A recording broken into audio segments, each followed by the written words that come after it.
Never boring. Never be boring around Steelers Nation. And this has not been a boring week for the Pittsburgh Steelers by any means. In fact, it's actually been a pretty trying week for the Pittsburgh Steelers, coming off a miserable loss to the Cleveland Browns, 21-7.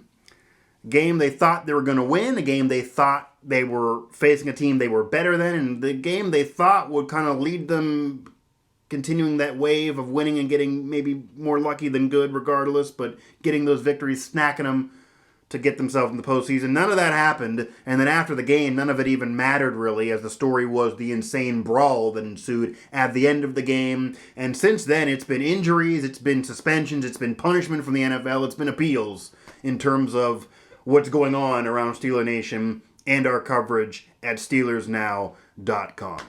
I am your host here, Mike Asti, and this is a Steelers Chat edition here of Mic Drop on Pittsburgh Sports Live, coming at you again from the temporary, old-school studios here. Full disclosure, this is actually my grandfather's house, his home studio. Figured as we're taking care of his house, kind of grandmother passes away, he moves, we're cleaning up all the memories and selling this house that I grew up feeling like it was home. That this would only make sense to also have this be the temporary home studios as I'm helping him here, and this so it's a nice vibe. But regardless, that's where I am. This is Pittsburgh Sports Live, SteelersNow.com, and I want to get you guys involved because the questions here are: how confident are you in the rest of the Steelers season?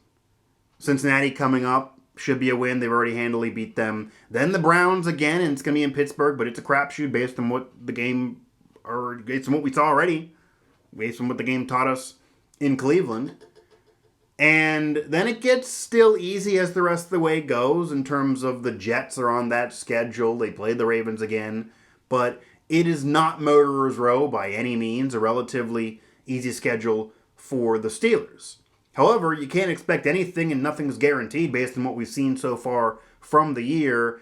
And then the other thing I do want to discuss, maybe this will be the highlight, we'll see how this goes, otherwise this will end up being a monologue if none of you get involved. But usually as we keep going here, you guys eventually get involved. In terms of whether the NFL's punishments of, well, not suspending Mason Rudolph and fining him, fining the Pittsburgh Steelers as a team, and Marquise Pouncey in particular, who gets 3 games with the appeal coming, whether that was fair.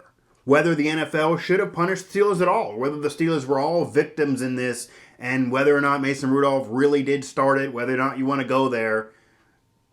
Myles Garrett, which I talked about on the post-game edition of Mic Drop there after the game, where I immediately had to give my post-game reactions based on how crazy things got.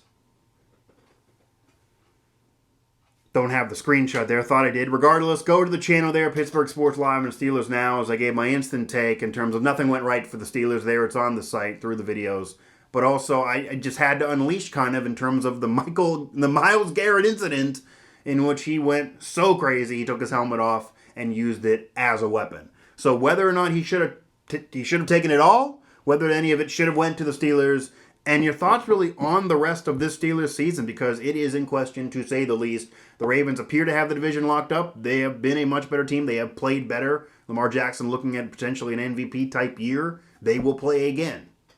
However, nothing's for sure locked up in terms of only being a couple games ahead. Their schedule's tougher also the rest of the way. And you just never know with the way the Steelers season has gone to this point. You just really don't. So let me go down the litany here. Marquise Pouncey kind of addressed this. He ends up facing a 3-game suspension, and Steeler fans may not like this. But that's deserved. Yes, he was only breaking things up, and I kind of am with him for how things went after Myles Garrett went crazy, and I could go into Mason Rudolph. Maybe, I'm not blaming him in any way, but he did kind of go too far initially. Emotions run high, okay? Pulling on Myles Garrett helmet, I could see how that would annoy you. I don't want to say he literally started it, but I could see how that would be annoying. And maybe something should have went in his direction. The fine's okay. If there was a game against him, I wouldn't have been mad. I wouldn't have thought that was ridiculous. But the fact there wasn't a game, that's not a problem either. Because Myles Garrett went way too far on Buck Wild, and by no means did anybody else do anything anywhere near as egregious. But Marquise Pouncey went the closest, because while he was breaking things up and trying to stand up for his teammate, and I fully get it, I would do the same thing. If it's a teammate of mine or a friend of mine, I would fight for them. I would do whatever I had to do. Myles Garrett went way too far to make that clear. Problem is, you get a little kick in there towards the end, a little extra kick there by Marquise Pouncey towards the end after things kind of were subsiding, and he adds a little kick there in. That extra kick, I think, makes it 3 games instead of the 1 or 2. He was definitely getting something, though, for his reaction, and as far as he did go, throwing punches with the kick, he just went too far as well, okay? There's too many Steeler fans acting like, because Myles Garrett went too far, Myles Garrett deserved, and I said this on that post-game show with my instant reaction, that he had to be suspended the rest of the year, that he shouldn't play in the playoffs if they somehow get there, and that I wasn't expecting him to somehow be banned from the league for life, because that didn't even happen to Vontaze Burfict after several years of intentionally trying to injure players. It took him 3 years in before he finally got even a season-long suspension. So, you're okay with a season-long type of thing. However, I even said then that Marquise Pouncey is going to get something. He's just going to get something because he did go too far in an extra kick there. I get the frustration. I get the anger. I get Myles Garrett maybe set him off in that direction. But I don't think it's crazy that Marquise Pouncey got something. 2 games, probably what I would have gave him. He got the 3. Obviously, appeals usually reduce things. We'll see. Pouncey should have gotten just 2 games. Yeah, again, I don't think I would have been mad at 2 games. Okay, I think 2 games would have been relatively fair. That's probably what I was predicting things would happen, that it would have been 2 games for Marquise Pouncey. But I honestly believe this. I think the kick at the end made it 3. I think if Pouncey didn't have that little kick at the end, if there was no kick, it would have been 2. When you have the kick, there's 3. Because that's where the NFL is then thinking that was unnecessary. That wasn't just defending a teammate. That wasn't just trying to stop things.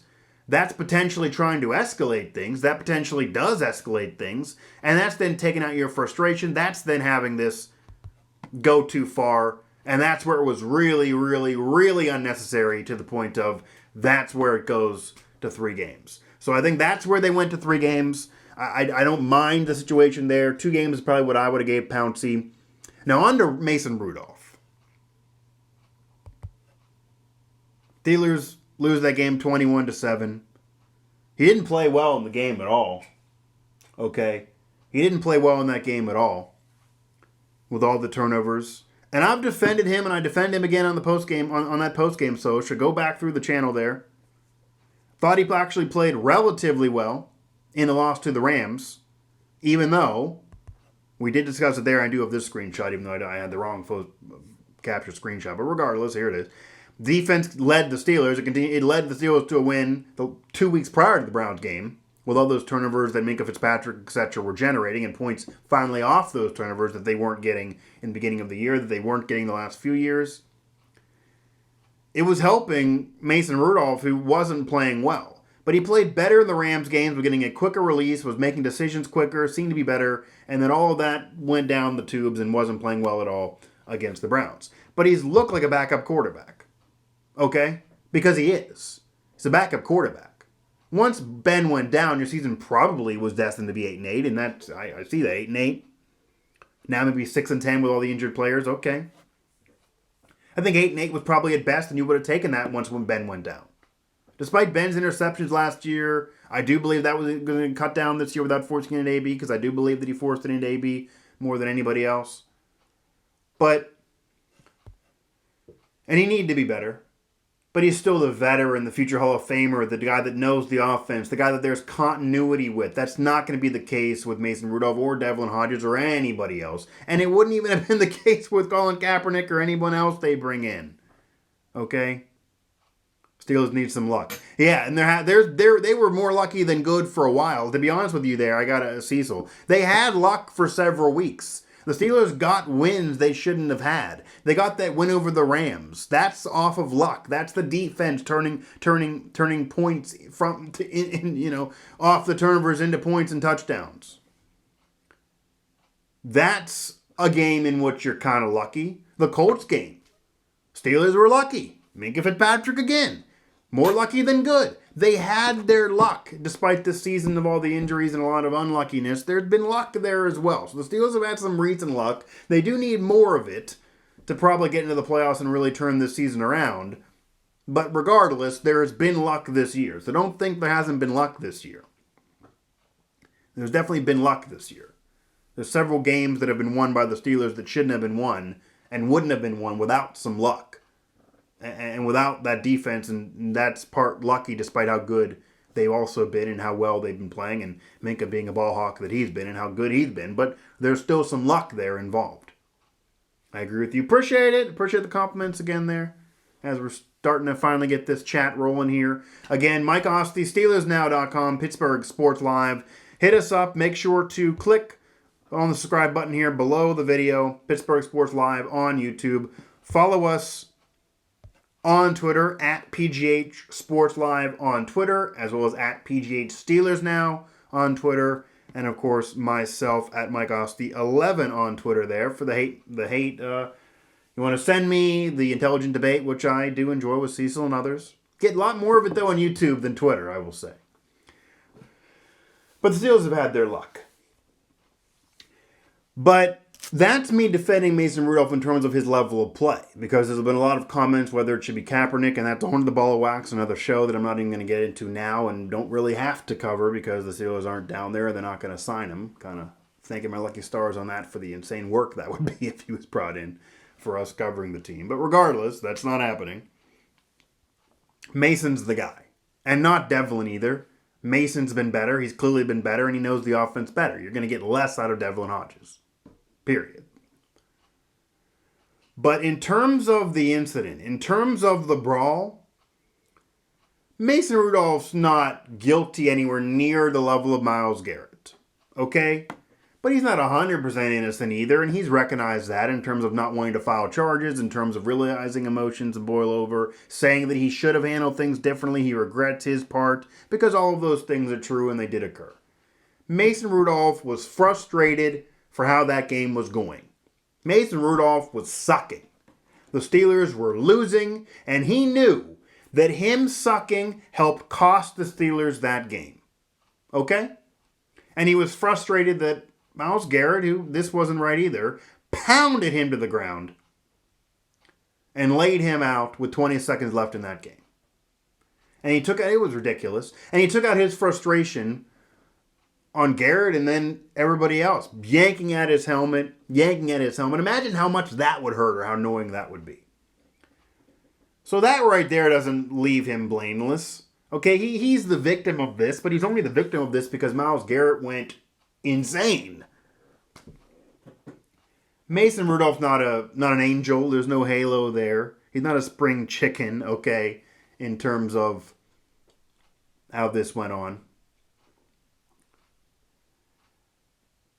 If he got a game, I wouldn't have been mad about it, but the fine's justified for sure. Definitely seems fair after the way that game went. So, I know a lot of Steelers fans, and I did the post-game show, just kind of want to wrap this up here to get a show up this week with a must-win, obviously, coming up against the Bengals. And by far the worst team in football now, the Dolphins got a victory, so you should feel scared, but nothing's, of course, guaranteed. On how others feel about this. And still have time here on the chat to let me know. I know we're talking about the prediction of the record, Pouncey there, whether or not Rudolph should have got anything. He was the victim in everything there, and no matter what goes on with Mason Rudolph, because there was a national show that asked the question of Myles Garrett's catching too much heat, if he's taking too much blame for that brawl. And the easy answer is no. Okay, the easy answer is no. Myles Garrett's not taking too much heat. He's not taking too much of the blame because he is mainly who's at fault. He should take most of the heat. And he realizes that by his comments in terms of realizing how crazy he went and that he's going to miss those games.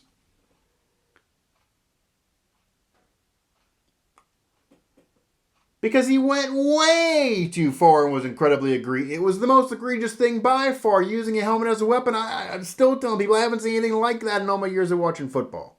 Okay? It's still on him.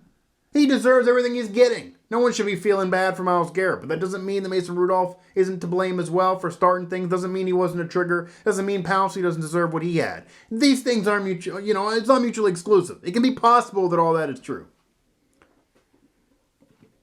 Mason has no help, drop balls, etc. Yeah, that is true in terms of Mason Rudolph hasn't played well.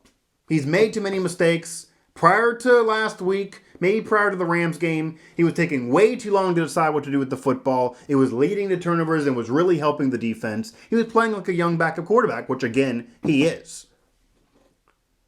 But also, Juju, who's had a very poor year, and now it's going to be a question mark with the injuries for how long Juju's out. Not having James Conner, who I did a show on this, and Tomlin mishandling James Conner, playing him too much against Miami, getting him hurt there. Him then getting hurt and missing games. Games they won, but games they won thanks to the defense. As we said there, the defense continues to lead the way. The defense won those games, not the Steelers' offense, and they've had no running game since that Miami game, really, with James Conner having that injury and then quickly hurt in the Browns game. Probably shouldn't have been there. I touched on this in a past show, too. Probably shouldn't have played.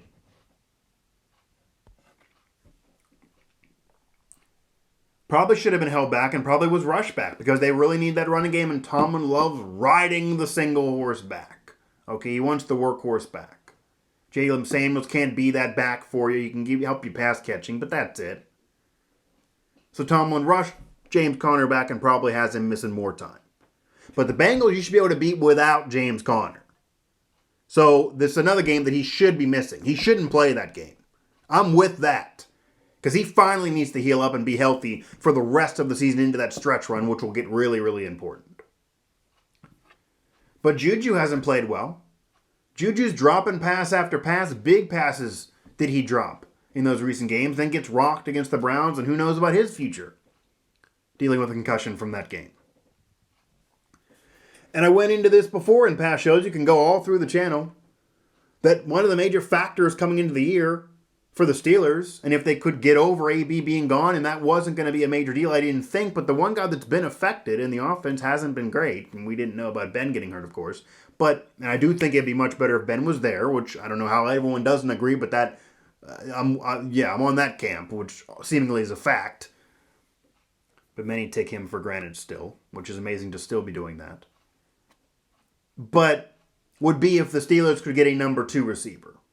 If they could have somebody step into where Juju was and then take the double coverage away or at least spread it out. Instead, Juju's getting all the double coverage that AB used to have, not dealing with it anywhere near as well as AB did, not being able to handle it is now a problem because there's no number 2 receiver. He's now getting hurt and not even going to be there. There's a question mark for who will be the number 1 receiver if you don't have Juju. James Washington's got in there at times. Deontay Johnson at times. Moncrief now gone. Nobody's really stabilized themselves to securing the number 2 spot, so now you expect them to secure the number 1. Who then's going to be the 2? Steelers signing guys left and right off the practice squad to try to help things and put Band-Aids on. I said they should bring in Des Bryant. That's not seemingly going to happen, but he'd be a veteran who could probably learn things quickly. I believe he's healthy now from the injury of a year ago when he got hurt after being brought into the Saints, which I thought would work. Kind of rooting for him. I kind of want to see the X there for the Steelers. I wouldn't mind seeing that. But if that's not going to happen and they're not going to do it, and if they're not going to do Kaepernick, they're probably not going to do that. Then there's a lack of offensive weapons. There's a lack of receivers especially, and that's only going to make it harder on Mason Rudolph, who's already having a bit of a tough go, of course, in recent weeks. What about Benny Snell? Well, Benny Snell's been hurt, of course. We have all number 2 receivers, no number 1. Yeah, that's basically the case, and I'm not even sure they're all number twos because nobody stepped in and been the number two. But there is nobody on the Steelers team that can actually handle what AB handled. Can handle the double coverage week after week. Can handle the double coverage throughout entire games. Can handle being gobbled up at start of games and not letting themselves get their footing and get that chemistry going and get that mojo rolling. Because the defenses in the corners are going to go on you right away. Like they did with AB, who still beat it. You think what you want about him, and I've said tons of bad things about the guy because he's a bad dude, and not all there mentally. The Hall of Famer, one of the best ever. And Juju, despite those first 2 years, 900 plus yards immediately, then even a better year in terms of yardage over AB last year with over 1,000 finally. There was no guarantee that would happen as the number one. It's easier to be the number two and have somebody taking that double coverage, leaving you in space, leaving you more wide open. And as Mason talks about it every week, tells us all the time after games that Juju's still doing a lot and that he wants to be a winner and that's what's most important. And he said that too, and not that I don't believe him. And he is helping other receivers by creating that space when he takes the double coverage. There's also then a necessity on him that when he doesn't have the double coverage or when he beats it, he must catch the pass, and there's been too many drops. And now he's not healthy.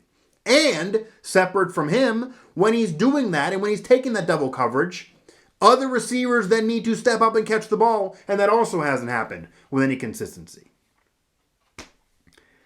And now the running game not being there, the running game then, of course, can make things even more and more difficult for the Steelers. Without having a running game, it doesn't allow much continuity in terms of keeping the defense honest at all. And you bring, I brought up Dez. This brings it interesting. Terrell Pryor even wants to play. Why not give him a shot? Lee, I agree. I maybe should have done a whole show on the why the Steelers should bring in Terrell Pryor. Throw that up on Pittsburgh Sports Now as well. He's a Pitt product. We could cross post. Didn't think of it now, but regardless, I'll touch on it here with you guys. Terrell Pryor makes sense in a way. This is a guy who, yes, he was a quarterback in high school at Jeanette, leading him to a state title. But he's an athlete. And he showed that in the NFL. Not a lot of quarterbacks in high school can translate to college, etc. as a receiver, even though that's better fit for their game because of what styles or whatever. He did. He was able to translate because he's an athlete, because he's a bruiser.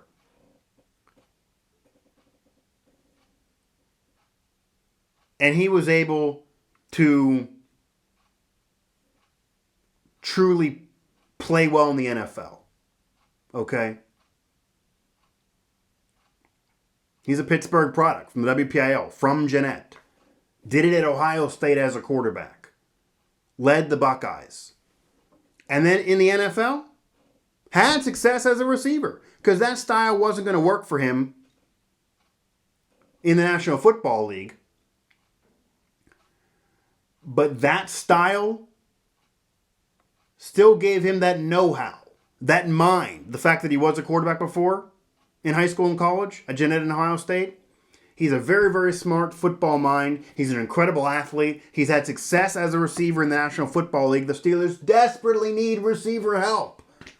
Without really anybody stepping up, everyone being inconsistent, dropping passes, and Juju now being hurt. And Juju, even if he still is the number one and Pryor's the number two or wherever he fits, it would allow the corners to bite. It would spread them out. It would add more space on the field, and it wouldn't cause as much frustration for, say, Juju when he's there. So I'm with you, Lee. I'm with anybody on this. Terrell Pryor threw out the Instagram post. Wish I had the screenshot for you, but it's out there. Follow his IG. He's begging to be on the Steelers. He talked about it. That, yeah, I've played okay in the NFL as a receiver. I've had my time. Former Washington Redskin was able to be a receiver there and have success. But he wants to be a Steeler. He wants to end his career, if it has to be the end of his football life. He's been out of football right now.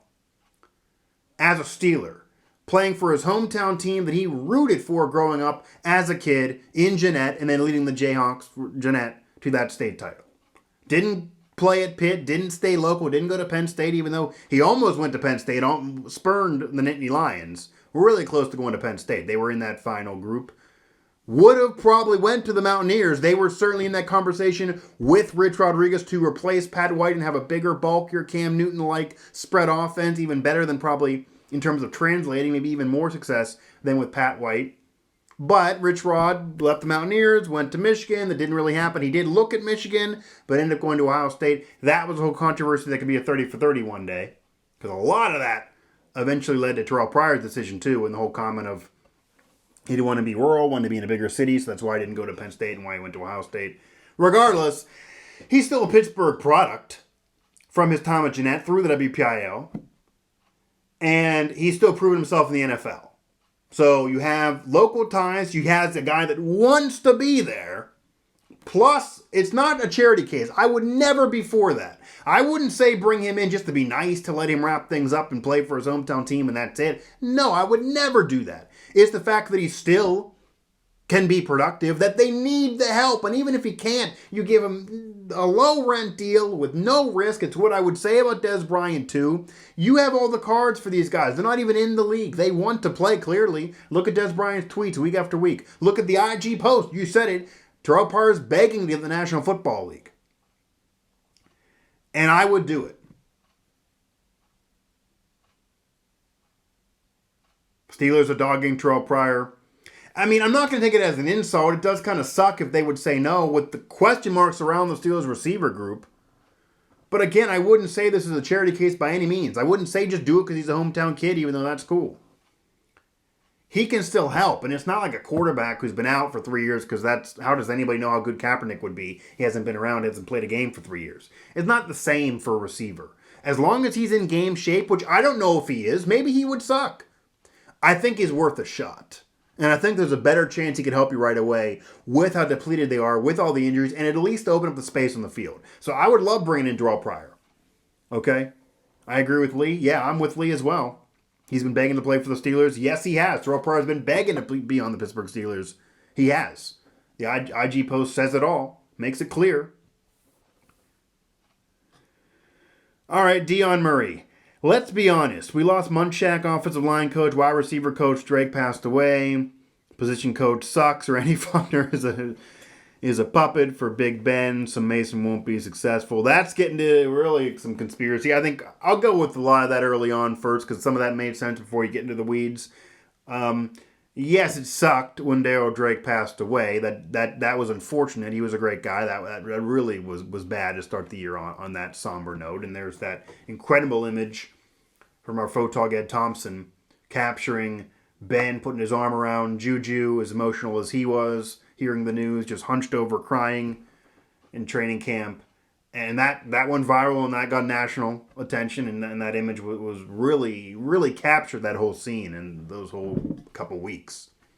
But I'm not going to say that losing a receiver coach in all reality is going to ruin a team. Okay? Yes, he was a great coach. Yes, he's a veteran coach. Yes, he helped the team. And yes, it was sad.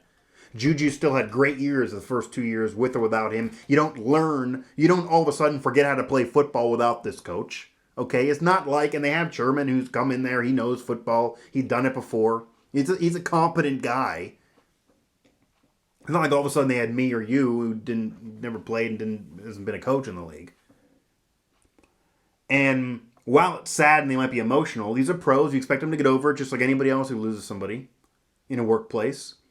And maybe you go carry it with you, but you want to play for him. It should motivate you even further. And regardless, there's no way you're going to convince me that if another coach come in there, or if Drake was still alive, that all of a sudden Juju would be dealing with the double team. That all of a sudden Juju would be getting by the double team. All of a sudden Juju would be catching more passes. That all of a sudden these other receivers, whether it be Moncrief who's gone, whether it be James Washington, Deontay Johnson, etc., would all of a sudden be stepping up or have stepped up. I mean, that's hard to believe. Munchak being gone. I did shows way back last year on the channel that did really well as well. Search Pittsburgh Sports Live Steals now. They're still out there for you. Yes, he was a great O-line coach. And I thought the Steelers kind of ran him a little bit and maybe should have tried to keep him around, and maybe this could have been an opportunity to move on from Tomlin then, even though Tomlin's legacy is one that I do defend and he does get disrespected too much. If that wanted to be the end, you could have traded him. You could have promoted Munchak. Munchak wanted the head job. Ended up eventually going back home or to Denver to be closer with family. But that could have been handled a lot differently and was kind of bungled up by the Steelers.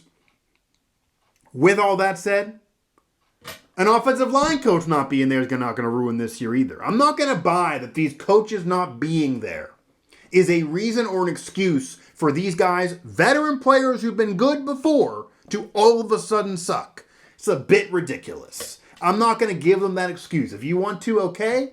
I'm not going to give the excuse of this coach is gone, this coach has passed away, this coach doesn't have it. No. The only one there that maybe is on the coaching because of play calling is Randy Fichtner. Although, I defended him on the post-game show too, and the Steelers offensive coordinator always seems to be the least popular guy in the room. Went to Todd Haley. People were literally pushed him out on the ground, out of Tequila Cowboy, out the door, because they were so unhappy about play calls. And I will tell you guys a little secret, and I've been saying this for years since, that was a little bit overblown. And he was hated maybe a little bit too much. Because that offense was great. That offense was scoring points despite all the drama. And he wasn't perfect. But the defense lost them that playoff game against the Jaguars. Blake Bortles went marched up and down the field. Wasn't the offense sucking, okay? The offense scored points. And the offense isn't scoring now, but the offense has all these injuries. Doesn't have anybody really getting into a position. Has no running game because of pumping and pounding James Conner too much, and now him being out, and having no running game without him. Receivers also all being hurt. It goes back to the Terrell Pryor conversation. And nobody really fitting in, nobody stepping up, drop passes. Mason is a backup quarterback, so you cut him that slack, but regardless, he hasn't played well enough. Is that all on the coordinator? Come on, seems a bit much as well. I agree. Dion coaching have big reasons for the lack of success. Again, I'm not gonna allow the excuse of a receiver coach passing away, an offensive line coach being gone as reason for this team to suck, and for players who previously were good to now all of a sudden suck. I'm not gonna give them that excuse. If you want to, okay. Another thing is the offensive line is built for Le'Veon Bell, a running back with the receiver ability, it's a big adjustment. I mean, that's a little bit of a fair assessment. I mean, Le'Veon Bell hasn't been great since leaving the Steelers. He had that year off with the Jets. They're awful. He's not been good at all. He does need an offensive line. He's not Marshall Faulk. Okay, he's been exposed a little bit for needing an offensive line to help him. But James Conner's not Le'Veon Bell either. Jalen Samuels isn't even James Conner, let alone being Le'Veon Bell.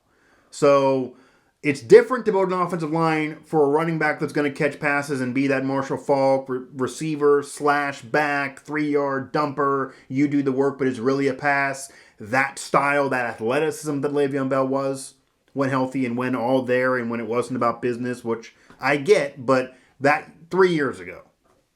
That Bell, the offensive line was built for that. And that offensive line, it's different to have an offensive line built for a workhorse back that pounds it, which is what Tomlin's trying to do with James Conner, which Tomlin actually has got James Conner hurt by trying to do that. And now he's not there. So I get it. That actually does make some sense. The running styles of Bell are absolutely different than Conner. Not as different with Samuels, though. Samuels is that pass-catching back who's not going to be a workhorse for you. He can't be the running back for you that even Conner is. That's why you have no running game without Conner. You get some passes. You get some completions. Mason to Samuels, it helped him there as a check down. But you still have the lack of consistency and the issue with who's going to be your back, your main back. And the offensive line is not built for a guy like Conner. It's built closer for Samuels because he's closer of the same style to Bell, even though nobody's like Bell. He's that much of a unique back, or at least was during his time with the Steelers. I agree, Mike. Maybe I'm going to close on that one. I'll see if any of you guys have any more questions here as I kind of round things up. Not going to do as long of a live one on this show here this week because I did do a post-game show after the last game. It was instant reaction. Kind of loved doing that. Might do that again. Wasn't at the stadium. That was in Cleveland on the road. Been doing that at home games and going to be there again when the Browns come back to Pittsburgh. We'll see if I do it here after on a little post-game or after the Bengals game, but that's not going to be, as I would assume, as long as nobody takes their helmet off and uses it as a weapon, as big of a national news story. Good Morning America, I don't think is going to cover the Steelers-Bengals game, but you never know. Vontaze Burfict gone, Myles Garrett not there, Pouncey not kicking anybody, he's suspended. We'll see. They're lucky to have Rudolph because I think they'd be worse with Devin Hodges, even if he missed the game despite the win in L.A. Against the Chargers. But I'm imagining Good Morning America is not going to touch the Steelers Bengals. So I don't know if I'm going to do a post-game show. We'll see. Regardless, I did one, so this will be a shorter program here. Wanted to get the fans involved. Wanted to kind of get your take as we kind of move through the mud on the Steelers suspensions, the punishments, whether they were fair. And I do actually think everything kind of worked out fair, to be honest. You may not, but I think everything kind of worked out fine. And it's an easy schedule, but the Ravens is harder. But I'm still not confident. The Steelers team just hasn't played well enough. There's way too many questions, way too many injuries. Nothing's even a guarantee, even against the Bengals. Even that second Browns game's not a guarantee. The second Ravens game is probably not close to a guarantee. Nothing is. The Steelers team just isn't good enough. I thought they could squeak in as a wild card. And the AFC is relatively weak. The Patriots are elite. The Chiefs, you thought have Mahomes, but they have been inconsistent. The Chargers haven't been good. The Raiders have been surprising people, but they're still not elite. They're going to clearly lose. The Broncos suck. The Bills are good, but maybe fool's gold. The Jets suck. The Browns are getting better, but how really good are they? I didn't believe the hype going into the year. They've been a little overrated this year. The Ravens are the class of that division. Lamar Jackson, MVP candidate, but how good are they? Still kind of vulnerable in some facets. Bengals, of course, suck. It's a relatively open conference. Jaguars not good. Texans okay, average team, but J.J. Watt being hurt. Titans an average team. They always are an average team. And the Colts, who should have beat the Steelers, lost thanks to all the turnovers in favor of Pittsburgh. Brissett and company kind of got screwed out of that game a little bit. But then they go ahead and lose to Miami, give the Dolphins a couple wins, who also clearly are awful and don't even want to win, honestly. And the Colts aren't that good, but probably maybe we're going to win the division by default, them or the Texans. We'll see what happens. Maybe the Titans, but all those teams are average. So there's still room for a wild card. They'll be fighting out probably with the Bills, maybe the Raiders. There's still room for a wild card. Maybe the Chargers somehow, if they can somehow get things turned back on, but it probably looks like the end of the line for Phillip Rivers, so that probably won't happen.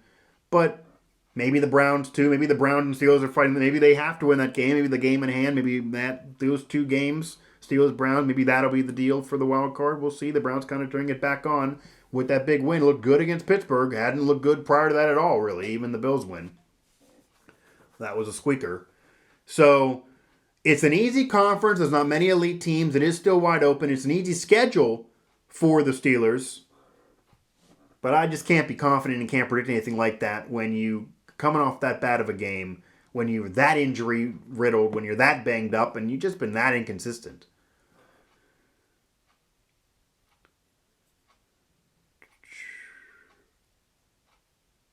Samuels not a good running back at all. Yeah, I mean, he's not a good back. He can catch some passes and help you pass catching wise, and I think he's helped Rudolph because of the check down ability. He gives you a little bit more than that than even Connor does, which is what Connor wanted to work on coming into this year. But he's not a great running back. You're not gonna get much more out of him than 10 carries. Maybe that goes somewhere. But 2.6 yards a carry that he's had recently, that's just awful. It's unacceptable. It's not even NFL level. So yeah, he's not been good. I can't defend him. That's gonna do it for this one though. Maybe I'll have a longer one next week as well.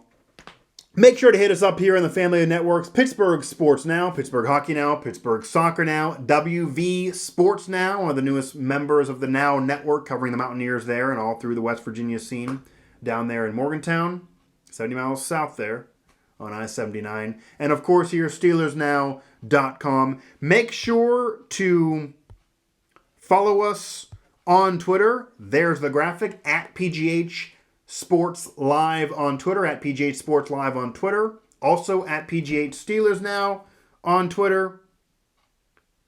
Mike, I'll give it to you. How many games will the Steelers win? I might play it safe here. I don't know if you want to hold me this or not. Probably 7. 7 and 9. I mean, I think you got to at least be 8 and 8 or 9 and 7 to get a playoff berth, even as weak as the conference is. I thought they kind of would get there with the Browns winning, then move in that direction. I'm not as confident now. There could be more injuries coming. They've still been inconsistent.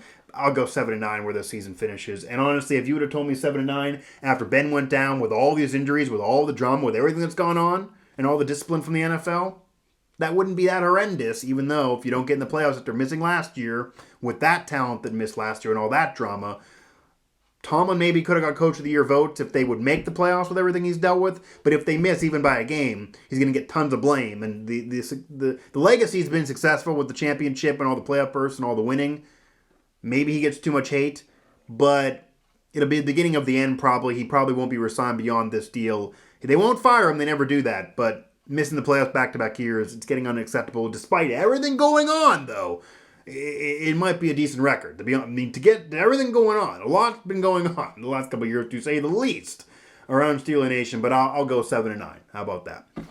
PGH Sports Live again on Twitter. Pittsburgh Sports Live. Make sure to click on the subscribe button. Make it easier for us to get the content to you, and you'll be notified when we do these live chats, as well as any of our content goes up, whether it be shows of mine, whether it be press conferences, player interviews, post-game shows, anything on the channel. Click on the subscribe button. I think like these chatters have done, because most of them are there often. Make it easier for us, and don't have to worry about following us on Twitter if you don't want to. Regardless, though, Pittsburgh Sports Live on YouTube. There it is. And here's some news. That's the news there. SteelersNow.com bringing in Tuzar Skipper back. Maybe the most fan-friendly move the Steelers have done all year, because everybody loved him in camp. Everyone loved his work ethic before the season, even in preseason, as well as he played there. All the injuries, get Skipper back on the squad. So if nothing else this year has been a dumpster fire, but been a roller coaster ride and been pretty asinine, but it gets Skipper back on the squad there. So that's our recent story from SteelersNow.com. I'm your host, Mike Asti. Follow me at Mike Asti11 there. Below my nameplate at Mike Asti11 on Twitter. And we'll see. But I will make the guarantee. Nothing is for sure, but I will make the guarantee that the Steelers' next game will not be covered by national news stations. CNN, Fox News, Good Morning America. The morning show is the next day. That Today show, none of that's going to be covering the Steelers' next game. Okay, I don't think that's going to happen. Unlike after the Browns and Myles Garrett throwing his helmet around and using it like Thor, where they were. So maybe a little bit less asinine their post-game. Win, lose, or draw. But I'm feeling like it has to be a winner, then the season is clearly over. We'll see, though.